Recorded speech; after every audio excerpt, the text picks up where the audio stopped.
आज हम किसी राजनीतिक घटना पर नहीं, बल्कि ब्रांड मैनेजमेंट और कस्टमर लॉयल्टी की एक हाई स्टेक्स केस स्टडी पर बात करने वाले हैं। ये कहानी एक ऐसे ब्रांड की है जिसे बनाने में सालों की मेहनत लगी और फिर एक ही झटके में उसके सबसे वफादार समर्थकों ने ही उसे नकार दिया। यही वो सवाल है जो इस पूरी चर्चा की जड़ है। सोचिए, एक नेता जब सिर्फ नेता नहीं बल्कि एक प्रतीक बन जाता है और फिर वो अपनी दिशा ही बदल दे, तो उसके समर्थक मतलब उसके कस्टमर्स कैसे रिएक्ट करते हैं। चलिए इसी को समझते हैं। तो सबसे पहले ये समझना जरूरी है कि राघव चड्ढा ब्रांड को कितनी बारीकी से, कितनी सावधानी से तैयार किया गया था। ये सिर्फ राजनीति नहीं थी, ये एक सोची समझी ब्रांड बिल्डिंग स्ट्रेटजी थी। इस टाइमलाइन पर एक नजर डालिए। उनका सफर कितनी तेजी से आगे बढ़ा। कुछ ही सालों के अंदर एक चार्टर्ड अकाउंटेंट से भारत के सबसे युवा सांसदों में से एक बन जाना। ये जो रफ्तार थी ना, यही उनके ब्रांड का एक बहुत बड़ा हिस्सा थी। एक युवा जोशीला आउटसाइडर जो सिस्टम को बदलने आया है।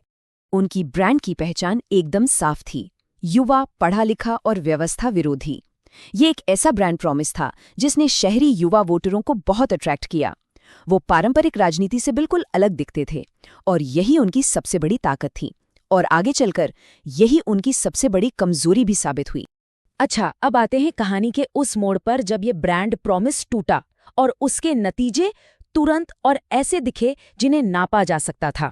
ये वो तारीख है, वो घटना है जिसने इस ब्रांड की पूरी कहानी बदल दी।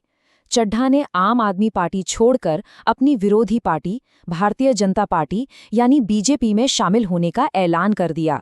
और इसका रिएक्शन बहुत तेज और जबरदस्त था। 24 घंटे से भी कम समय में इंस्टाग्राम पर उनके 11 लाख फॉलोअर्स कम हो गए। देखिए, ये सिर्फ एक नंबर नहीं है, ये एक डिजिटल विद्रोह था। उनके सबसे वफादार समर्थकों की तरफ से भेजा गया एक साफ संदेश। ये चार्ट देखिए, आपको अंदाजा लगेगा कि झटका कितना बड़ा था। उनका डिजिटल सपोर्ट बेस जो 14.6 मिलियन पर था, वो रातों रात ढहकर 13.5 मिलियन पर आ गया। किसी भी ब्रांड के लिए, चाहे वो पॉलिटिकल हो या कोई और, ये एक बहुत बहुत बड़ा नुकसान है। और ये कोई इत्तेफाक नहीं था, ये एक ऑर्गेनाइज्ड रिएक्शन था, एक डिजिटल प्रोटेस्ट जिसे जेन जी का गुस्सा कहा गया। उनके वही युवा समर्थक जिन्होंने उनके ब्रांड को आसमान पर पहुंचाया था, अब उसे नीचे लाने में जुट गए थे। तो इस डिजिटल गिरावट के बाद असली लड़ाई शुरू हुई पब्लिक रिलेशन के मैदान में।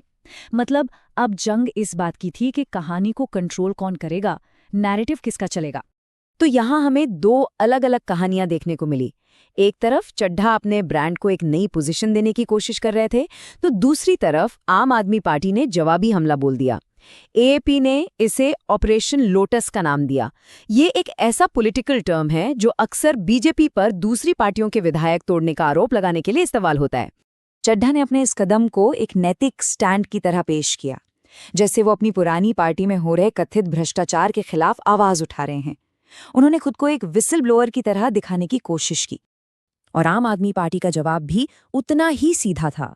उन्होंने इस दल बदल को वोटर्स के भरोसे के साथ एक बड़ा धोखा बताया। उन्होंने इसे पर्सनल मामला नहीं, बल्कि पंजाब की जनता के साथ विश्वासघात का मामला बना दिया। अब कहानी में एक दिलचस्प कानूनी मोड़ भी है। ये सिर्फ एक पॉलिटिकल मूव नहीं था, इसके पीछे एक बहुत ही कॉम्प्लेक्स लीगल स्ट्रैटेजी भी थी। ये कानून, आसान भाषा में कहें तो, पॉलिटिकल लॉयल्टी के नियम और शर्तें हैं। इसका मकसद चुने हुए नेताओं को उस पार्टी को छोड़ने से रोकना है जिसके टिकट पर वो चुनाव जीते थे।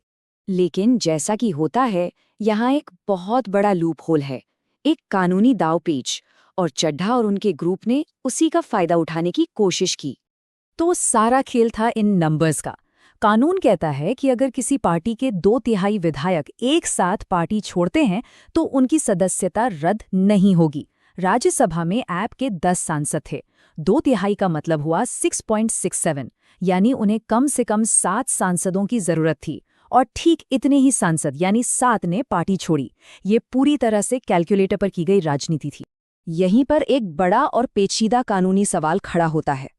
कानून ये कहता है कि पूरी राजनीतिक पार्टी का विलय होना चाहिए, न कि सिर्फ कुछ विधायकों के ग्रुप का।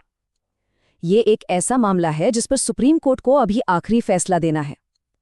तो सवाल वही है कि क्या कुछ विधायक मिलकर पूरी पार्टी की तरफ से फैसला ले सकते हैं।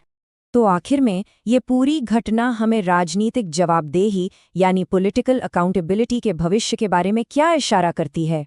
ये जो कोट है, ये पूरी बात का निचोड़ है कि एक नए दौर के नेता के लिए ऑनलाइन सपोर्ट सिर्फ एक दिखावा नहीं है, ये उनकी पॉलिटिकल कैपिटल का सीधा पैमाना है। ये उनकी डिजिटल करेंसी है जिसकी कीमत अचानक से गिर गई थी। और ये हमें इससे एक बहुत बड़े सवाल के साथ छोड़ जाता है। क्या आज के डिजिटल दौर में अनफॉलो का बटन धीरे धीरे वोटिंग मशीन के बटन जितना ही ताकतवर बनता जा रहा है? चुनाव तो हर 5 साल में होते हैं, लेकिन डिजिटल दुनिया में जनता अपना फैसला हर दिन हर पल सुना रही है। शायद यही मॉडर्न पॉलिटिक्स का नया सच है।